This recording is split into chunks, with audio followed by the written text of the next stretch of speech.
జగన్ పులివెందుల నియోజకవర్గ పర్యటనలో కపట నాటకానికి తెరతీశారని టీడీపీ నేతలు విమర్శించారు. వైసీపీ కార్యకర్తకు చెందిన తెగులు సోకిన అరటి తోటను ముందు రోజే అవినాష్ రెడ్డి ఎంపిక చేస్తే ఆ తోటలోకి జగన్ వెళ్లి రైతులను పరామర్శించినట్లు నాటకం ఆడారని బీటెక్ రవి మండిపడ్డారు. తన ఉనికిని కాపాడుకోవడానికి జగన్ పర్యటించారు తప్పితే ప్రజల మీద ప్రేమ లేదని టీడీపీ పొలిట్ బ్యూరో సభ్యుడు శ్రీనివాసులు రెడ్డి విమర్శించారు. అసలు అరటికి ఇదే లేదు, దాదాపు 1000-2000కు వచ్చిందని మాట్లాడినాడు.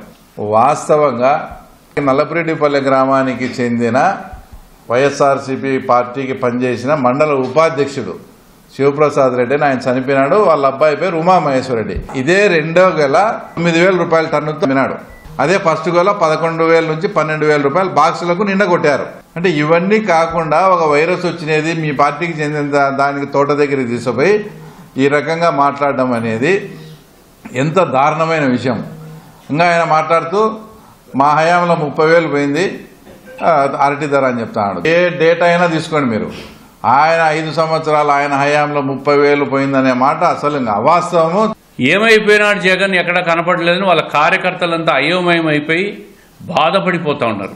ఆయన పులివెందుల రాకకు కారణం వాళ్ళందరూ ఇంక ఈ పార్టీ లేదు, మనుగడ లేదు అని అభిప్రాయానికి వచ్చిన తర్వాత ఉనికిని కాపాడుకునేదానికి వచ్చి చంద్రబాబు నాయుడు గారిని తిట్టే కార్యక్రమం. ఆయన ఎక్కడికి పోయినా ప్రభుత్వాన్ని తిట్టడం తప్ప 5 సంవత్సరాల ఆయన పరిపాలనలో నేను ఇది చేశాను మీరు ఇది చేయలేకపోయినారని ఒక్క విషయాన్ని చెప్పగలుగుతున్నారని చెప్పి నేను అడుగుతా ఉండా. నీ పరిపాలన 5 సంవత్సరాలు నువ్వు చేసిన విధ్వంసంగా మర్చిపోలే ప్రజలు. నువ్వు నోరు తెరిస్తే మళ్ళీ రాష్ట్రం విధ్వంసమే. పెట్టుబడిదారులకు అందరికీ భయానక వాతావరణం కలిగిస్తా ఉండవు. రాష్ట్రం బాగుండడం నీకు ఇష్టం లేదు.